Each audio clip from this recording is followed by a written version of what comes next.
नगरसेवक तर यानंतर या सत्राचे अध्यक्ष ॲडव्होकेट इरफान इंजिनियर यांना विनंती आहे की त्यांनी आपलं अध्यक्ष मनोगत या ठिकाणी व्यक्त करावं.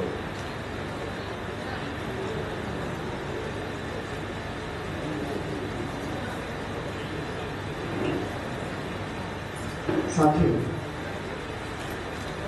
सबसे पहले मैं आज की इस सभा के जो आयोजक हैं उसका बहुत बहुत धन्यवाद करना चाहता हूँ कि उन्होंने एक बहुत अच्छे मौके पर, बहुत महत्वपूर्ण विषय पर ये सभा यहाँ आयोजित की है. मैं अपना वक्तव्य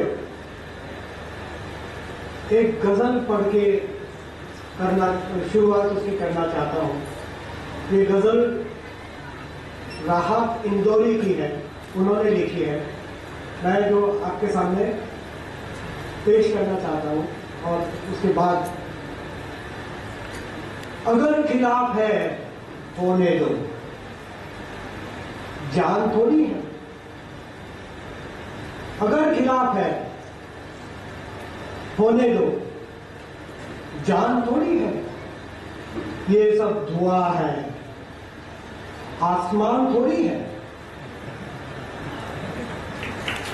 लगेगी आग तो आएंगे घर के ही जद में. लगेगी आग तो आएंगे घर के ही जद में. यहां सिर्फ हमारा मकान थोड़ी है. हमारे मुंह से जो निकले वही सदाकत है. सदाकत यानी सच. कन्हैया जब कहते हैं कि हमें सामंतवाद से आजादी चाहिए, ब्राह्मणवाद से आजादी चाहिए, पूंजीवाद से आजादी चाहिए, तो सदाकत है. हमारे मुंह से जो निकले वही सदाकत है. हमारे मुंह में तुम्हारी जबान थोड़ी है. मैं जानता हूं कि दुश्मन भी कम नहीं है. मैं जानता हूं कि दुश्मन भी कम नहीं है, लेकिन हमारी तरह हथेली पे जान थोड़ी है. और आज के इसके लिए जो आज साहिब मसनद है कल नहीं होंगे. जो आज साहिब मसनद है कल नहीं होंगे. किराएदार है, जाति मकान थोड़ी है. सभी का खून है शामिल इस मिट्टी में. सभी का खून है शामिल यहाँ की मिट्टी में. किसी के बाप का हिंदुस्तान थोड़ी है. साथियों, मैं बहुत ही संक्षिप्त में अपनी बात रखना चाहता हूं. भाजपा वाले बार बार कांग्रेस ने इमरजेंसी लाई, कांग्रेस ने इमरजेंसी लाई, इसका जिक्र हमें बार बार याद दिलाते हैं. जी हाँ, कांग्रेस ने जिस तरीके से इमरजेंसी लाई वो उन्होंने राज्य सत्ता के द्वारा लाने की कोशिश की ताकि अपनी सत्ता बचाए जाए. तब हमारी आजादियां छीन गई थी. जो भी कांग्रेस का विरोधी था उनको जेल में डाल दिया. इतिहास हम जानते हैं, मैं यहां उस पर ज्यादा दोहराना नहीं. भाजपा की सरकार, आरएसएस, हिंदू राष्ट्रवादी, उससे भी भयानक इमरजेंसी हम पर आज लादे हुए. ये इमरजेंसी वो सिर्फ राज्य सत्ता के द्वारा नहीं ला रहे, लेकिन उनकी जो आइडियोलॉजी है, अगर आप गोलवलकर को पढ़ेंगे, सावरकर को पढ़ेंगे, तो उनकी आइडियोलॉजी वहां आपको साफ दिखाई देगी. वो हम लोगों के मन में दहशत बिठाकर अपनी आइडियोलॉजी को हम सब लोगों पर थोप कर सिविल सोसाइटी के द्वारा इमरजेंसी लाना चाहते हैं, हमारे संवैधानिक अधिकारों का हनन करना चाहते हैं, हमारी बोलने की आजादी को छीनना चाहते हैं, हमारी अभिव्यक्ति की आजादी को छीनना चाहते हैं। आप वही बोलेंगे जो हम कहना चाहते हैं, आप वही करेंगे जो जिसकी इजाजत हिंदू राष्ट्रवादी दे, उनके संगठन दे, एबीवीपी दे, आरएसएस दे, या ऐसे पूरे देश में हिंदू सेना, ये सेना, युवा, हिंदू युवा वाहिनी और बहुत सारे ऐसे संगठन हर शहर शहर में खड़े, नाम के संगठन खड़े कर दिए हैं। ये संगठन लोकप्रिय भी नहीं है। ये संगठन दरअसल चल रहे हैं राज्य सत्ता की मदद से, राज्य सत्ता की ताकत उनके पीछे है, इसलिए ये शेर जैसे दिख रहे हैं। जेएनयू का अगर हम उदाहरण ले और देखें तो जेएनयू में इन्होंने, एबीवीपी में इतना दम नहीं था कि अगर इनका कहना है कि वहां भारत के टुकड़े टुकड़े ऐसा घोषणा कोई कर रहा था, तो इसमें इतना दम नहीं था कि उसके गिरबान उनको पकड़ के कहें कि भाई आप ये नहीं बोलोगे। दरअसल उन्हीं के आदमी शायद ये नारे लगा रहे, जानबूझकर एक हवा खड़ा कर दिया। इन्होंने देश में ऐसा एक वातावरण खड़ा कर दिया है जिसमें वो आजादियों को, संविधान ने हमें दी हुई आजादियों को, अधिकारों को हम भुगत ना पाए, ऐसा वातावरण सबके मन में डर खड़ा कर दिया। और ये डर धीरे धीरे इसके डर के दायरे में ज्यादा ज्यादा लोगों को ला रहे हैं, ज्यादा ज्यादा इश्यूज को ला रहे हैं। सबसे पहले जो इश्यू को वो ला रहे थे और ये कहते हैं हम कहे सो कायदा, हमें कोई जांच एजेंसी की जरूरत नहीं है, कोई सबूतों की जरूरत नहीं है, हमें कोई इन्वेस्टिगेशन एजेंसी की जरूरत नहीं है, हमें कोई कानून की जरूरत नहीं है, हम कहे सो कायदा। सबसे पहले मुजफ्फरनगर का दंगा कर रहे हैं बहू बेटी बचाओ के नाम पर। ये जब बहू बेटी बचाओ कहते हैं, दरअसल महिलाओं का अधिकार छीनना चाहते हैं, तो पूरे अधिकार खप पंचायत को देना चाहते हैं। खप पंचायत कहेगी कि महिलाएं यहां 7 बजे के बाद नहीं घूम सकती, अपने घर के किसी पुरुष के साथ के बिना नहीं घूम सकती, मोबाइल फोन नहीं रख सकती, ऐसे खप पंचायतों के आदेश।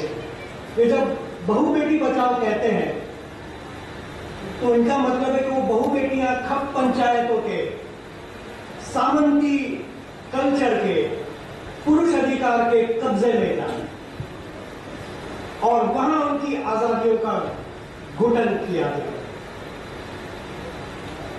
और बेशर्म होकर ये कहते हैं, ऐसा नारा देते हैं कि बेटी को बचाओ बहू को लाओ, यानी बेटी को किसी और धर्म में शादी करने से रोको, चाहे वो उसकी इच्छा से करती हो। और कर्नाटका में अभी जो एक युगल की शादी हुई, माँ बाप तैयार है, लड़की तैयार है, लड़का तैयार है, सब कुछ तैयार है, ये लोग बीच में आकर कहते हैं कि हम ये शादी नहीं होने देंगे क्योंकि अंतर्धान। तो बेटी बचाओ बहू को लाओ, यानी आप दूसरे समाज की औरतों पर हमला करके उसको लाएंगे।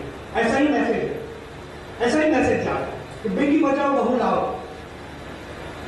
इसके अंदर फिर उनको और एक इश्यू मिल गया, लव जिहाद।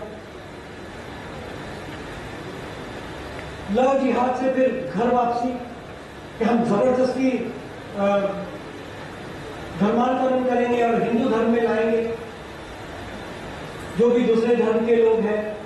ये मुद्दा भी नहीं चला, बहू बेटी बचाओ मुद्दा नहीं चला, लव जिहाद मुद्दा नहीं चला, क्योंकि एक्सपोज हो गए कि उनके ही एमएलए ने मेरठ में एक औरत के बाप को पैसा देकर अपने उससे झूठ स्टेटमेंट दिलवाया था। उसकी बेटी कहती मेरे साथ ऐसा कोई किसी मदरसे के आदमी ने मेरे साथ जबरदस्ती नहीं की, मेरा उसके साथ प्रेम का संबंध है, मैं उसके साथ शादी करना चाहती। वो मुद्दा खत्म हो गया, घर वापसी वाला मुद्दा खत्म हो गया। और एक मुद्दा है, घर वापसी करेंगे तो कौन सी जाति में करेंगे, वो अपने आप में एक अलग मुद्दा है। फिर और एक मुद्दा लाए दादरी में बीफ का। उनको लगा कि 2-4 किसी को मार दिया और वो मारने के लिए 50 लोग इकट्ठा कर सके, यानी वो बहुत लोकप्रिय हो गए, ये मुद्दा सब जगह चलेगा। अब पूरे देश में इन्होंने कुछ गुंडों की टोलियां खड़ी कर रखी है जो वसूली करती है, जो भी जानवर का यातायात करता है, कत्ल खाने के लिए नहीं, यातायात ही करे, और गाय का नहीं, बैल का भी नहीं, भैंस हो बकरा हो, कोई भी जानवर का यातायात करे, तो वहां नाके पर खड़े रहकर वसूली करते हैं। और वसूली करने के बाद आपको चाहे तो गाय भी ले जाए, चाहे तो कत्ल खाने ले जाए, लेकिन हमको पैसा। फिर गाय का मुद्दा रहा है, वो मुद्दा क्योंकि उसमें पैसा वसूली इन्वॉल्व था, तो बहुत सारे लोग गुंडे हिंदू धर्म से कोई वास्ता हो ना हो शामिल हो गए जगह जगह, और उनको पुलिस का प्रोटेक्शन नहीं, पूरा नेटवर्क है पुलिस के साथ। उसके बाद राष्ट्रवाद का मुद्दा है, यानी ये मुद्दों के दायरे बढ़ा रहे। उन्होंने सोचा कि हम अगर सिर्फ गो हत्या की बात करेंगे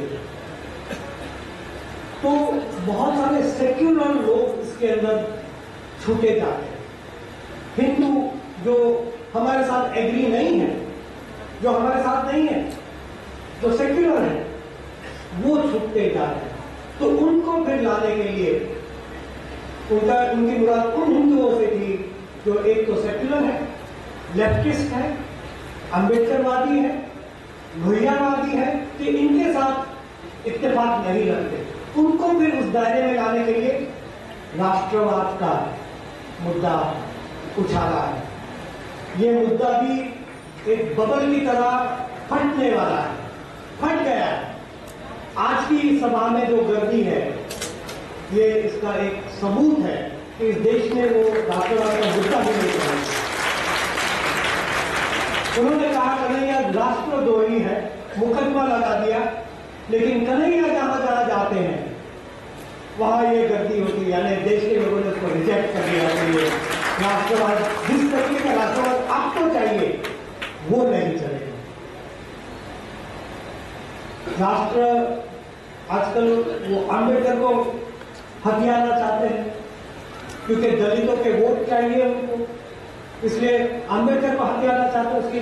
और इनके पास एक बहुत अच्छा तरीका है कि हार वार डाल दो,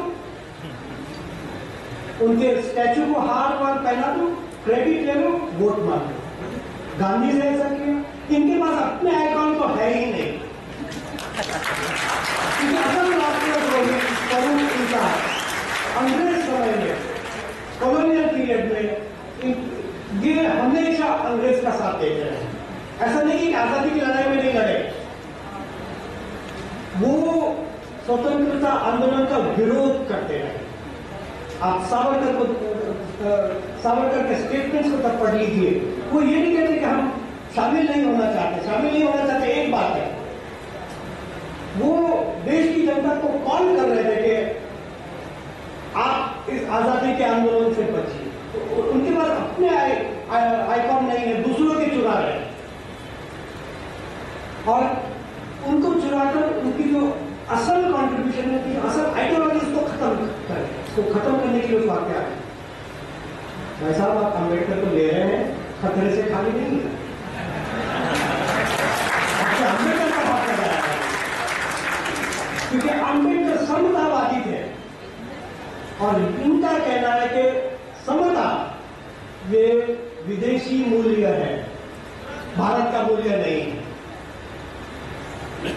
बुद्ध भारत के नहीं है, क्योंकि ये मूल्य बुद्ध से आया है, कबीर से आया है, तुकाराम से आया है, भारतीय परंपरा से आया है, लेकिन मनुवाद से नहीं आया, इसलिए कहते हैं कि ये विदेशी। दरअसल ये कहना चाहते हैं कि जो मनुवाद की विचारधारा में नहीं है वो पूरा विदेशी है। इसीलिए वो हम यहां जो जमा हुए हैं, हम सबको वो राष्ट्रद्रोही करके मानते हैं। आजादी ये राष्ट्रद्रोह है, समता का विचार राष्ट्रद्रोह है, भाई बहन चारा ये राष्ट्रद्रोह है, मानव गरिमा का मूल्य जो हमारे भारत की परंपरा में है, इनके लिए वो राष्ट्रद्रोही है। अंबेडकर इस राष्ट्र की कल्पना को ऊपर हमेशा प्रश्न चिन्ह करते हैं। ये राष्ट्रवाद करते हैं। अंबेडकर इस राष्ट्रवाद के कल्पना पर प्रश्न चिन्ह हमेशा करते थे। अपने पाकिस्तान पर जो उन्होंने किताब लिखी और उसका जो दूसरा एडिशन है उसमें एपिलॉग लिखा, उस एपिलॉग में वो ये बात कहते हैं, माना उनका स्टेटमेंट है, माना कि भारत एक राष्ट्र नहीं है। कैसे भारत एक राष्ट्र हो सकता है? अम्बेडकर देखते थे कि जिस तरीके से दलितों का शोषण ब्राह्मणवादी कर रहे हैं, वो एक राष्ट्र कैसे हो सकता है? वो साफ कहते हैं, उनको शंका थी ये जो राष्ट्र की कल्पना है, और साथ में वो जिन्ना को कहते हैं कि राष्ट्रवाद की कल्पना पूरी दुनिया छोड़ रही है और अंतरराष्ट्रीयवाद की तरफ जा रही है। हिंदू धर्म में भी लिखा है वसुधैव कुटुंबकम, पूरा विश्व हमारा कुटुंब है। इनकी ये कल्पना हिंदू परंपराओं के भी खिलाफ, बाकी हमारे कॉन्स्टिट्यूशन के खिलाफ है, लेकिन हिंदू परंपराओं के भी खिलाफ है। तो ये क्या हमें राष्ट्रवाद सिखाएंगे, जिन्होंने स्वतंत्रता आंदोलन में कभी कोई कुर्बानी नहीं दी और उसके बाद भी कभी कोई कुर्बानी नहीं दी। इन्होंने सिर्फ सपने दिखाए हमें, बड़े बड़े विकास के सपने, अच्छे दिन के सपने, और हमारा वोट चुराया, लूटा है हमारा वोट। भारत की जनता का वोट उन्होंने लूटा है, झूठे वादे करके। अब साथियों ज्यादा वक्त नहीं है, इसलिए मैं यहीं पर खत्म करूंगा, लेकिन एक बात मैं आपको बताऊं कि हम लोग इसका अभ्यास करते हैं कि ये भड़कीले भाषण उन्होंने कितने दिए, जिसकी वजह से हिंसा आज पूरे देश में कानून व्यवस्था गड़बड़ा रही है। क्यों? क्योंकि ये जो ऑर्गेनाइज गैंग्स है, विचारधारा के आधार पर की गैंग्स है ऑर्गेनाइज, ये जगह जगह पनप रहे हैं और स्टेट व्यवस्था इनको खत पानी डाल रही है, और इसलिए ऐसे गुना ऑर्गेनाइज क्राइम बढ़ रहा है। इंटॉलरेंस, इनके पास आंकड़े नहीं होते, लेकिन हम आंकड़े, मैंने वो सारे दादरी, योगी आदित्यनाथ कहते हैं कि हम हर मस्जिद से, हर मस्जिद के लाउड स्पीकर से हर हर महादेव का नारा लगवाएंगे वगैरह वगैरह, ऐसे जो भी स्टेटमेंट्स हुए, उन सब की अगर हम गिनती, जो प्रेस में रिपोर्ट है, मैं उनकी बात नहीं करता जो प्रेस में रिपोर्ट नहीं हुआ, ऐसे तो बहुत सारे इंसिडेंट। पिछले एक साल में 213 ऐसे इंटॉलरेंस के स्टेटमेंट। पाकिस्तान जाओ, आमिर खान पाकिस्तान जाओ, शाहरुख खान पाकिस्तान जाओ, वगैरह वगैरह, ऐसे 213, जिसमें जो हेट स्पीचेस हैं 68 ऐसे हमने गिने हैं। बहुत सारे हिंसा बढ़ रही है, हिंसा की वारदातें की संख्या बहुत बढ़ रही है, हालांकि उसमें मृत्यु की संख्या कम हो रही है। मृत्यु की संख्या इसलिए कम हो रही है क्योंकि गुजरात के जैसे बड़े दंगों की जरूरत अब उनको सत्ता में आने के लिए नहीं रही। वो लो इंटेंसिटी वायलेंस के द्वारा ही सत्ता में वो रहना चाहते हैं, और वो ये चाहते हैं कि समाज की मानसिकता पूरी बदल दी जाए। समाज के वैल्यूज पूरे बदल दिए जाए, ताकि यहाँ इमरजेंसी डिक्लेयर न करनी पड़े, परमानेंट 365 दिन और सालों साल तक, सदियों तक इमरजेंसी लगी रहे। सबकी अभिव्यक्ति की ऐसा सपना ये देख रहे हैं, पर भारत की जनता उनके ये सपने को कभी सच नहीं होने देगी, क्योंकि हमने आजादी चख ली है। यहाँ के जो मजदूर हैं, यहाँ के जो किसान हैं, यहाँ के जो दलित और पिछड़े वर्ग हैं, यहाँ के जो अल्पसंख्यक हैं, यहाँ की जो महिलाएं हैं, उन्होंने सामंती राज भी देखा है अंग्रेज आने के पहले और अंग्रेज के समय।